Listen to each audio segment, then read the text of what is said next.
झाबुआ से करीब 800 किलोमीटर दूर राजधानी दिल्ली में संसद में कल शाम को जिस तरीके का हंगामा होने के बाद लोकसभा में 131वां संविधान संशोधन बिल खारिज हो गया। यानी महिला आरक्षण और परिसीमन का बिल खारिज हो गया। उसके बाद जो लोग घुंघरू बांध कर बैठे थे कि राणापुर नई विधानसभा बनेगी और सोंडवा अलीराजपुर जिले की एक नई विधानसभा बनेगी, मध्य प्रदेश के कई लोग कई शहरों में कई जिलों में बैठे थे, तो उनका नंबर लगेगा, वो निराश हुए होंगे क्योंकि फिलहाल परिसीमन नहीं हो पाएगा क्योंकि बिल खारिज हो गया है। लेकिन मैं इस वीडियो में ऐसे लोगों को निराश करने नहीं आया हूं, बल्कि उम्मीद की एक किरण बताने आया हूं। अब आज कई अखबारों ने लिखा कि 2034 तक तो लोकसभा चुनाव जो अगला होगा 29 के बाद, तभी ये संभव है।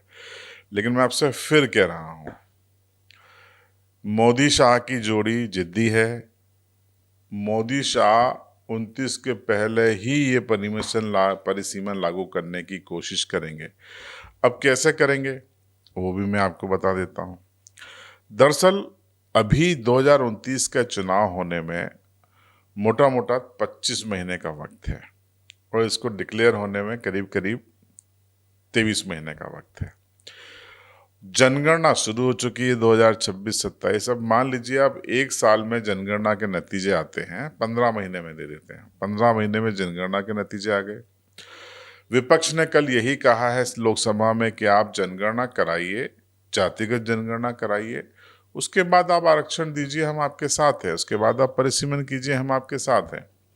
ये एक ट्रैप था, दरअसल एक ट्रैप था। मोदी को भी पता था कि ये नंबर नहीं है उनके पास, 2/3 नंबर नहीं है। मोदी साहब जानते थे, लेकिन इस ट्रैप में उन्होंने विपक्ष को उलझाया। अब विपक्ष क्या एडमिट करके बैठा है कि साहब जनगणना पहले, उसके बाद आप परिसीमन करिए। अब जनगणना 12-15 महीने में हो गई, फिर क्या होगा?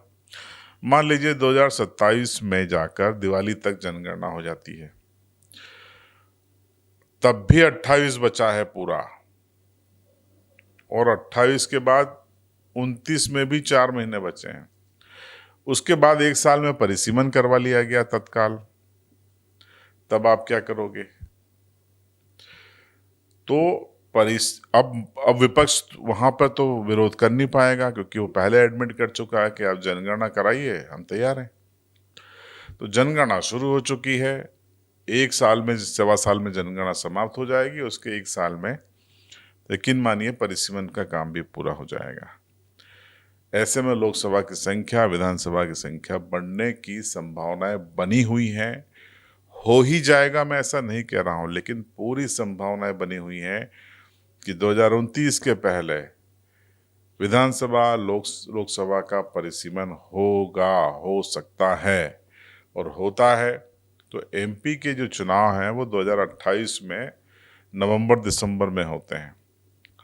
सरकार ये कोशिश कर सकती है कि विधानसभा के एक अध्यादेश के जरिए या कानून के जरिए चारों राज्यों की विधानसभा, एमपी, छत्तीसगढ़, राजस्थान और शायद एक और राज्य है दिल्ली, इनको आगे बढ़ा दिया जाए। 4-6 महीने इनके कार्यकाल को आगे बढ़ा दिया जाए, तो लोकसभा के साथ इलेक्शन करा ले जाए। ऐसा होता है तो ये संभावनाएं बनी हुई हैं। राणापुर से चुनाव लड़ने के लिए तैयारी करने वाले हार न माने। अलीराजपुर के सोंडवा के से भी मन बना चुके लोग हार न माने, जनसंपर्क जारी रखें, डोर टू डोर जारी रखें। खोने के लिए क्या है? मान लीजिए कभी नहीं भी हो पाता है तो जो मूल सीट है वहां से दावेदारी करिए, क्या दिक्कत है? दावेदारी तो कर ही सकते हैं ना, पार्टी को फैसला करना है।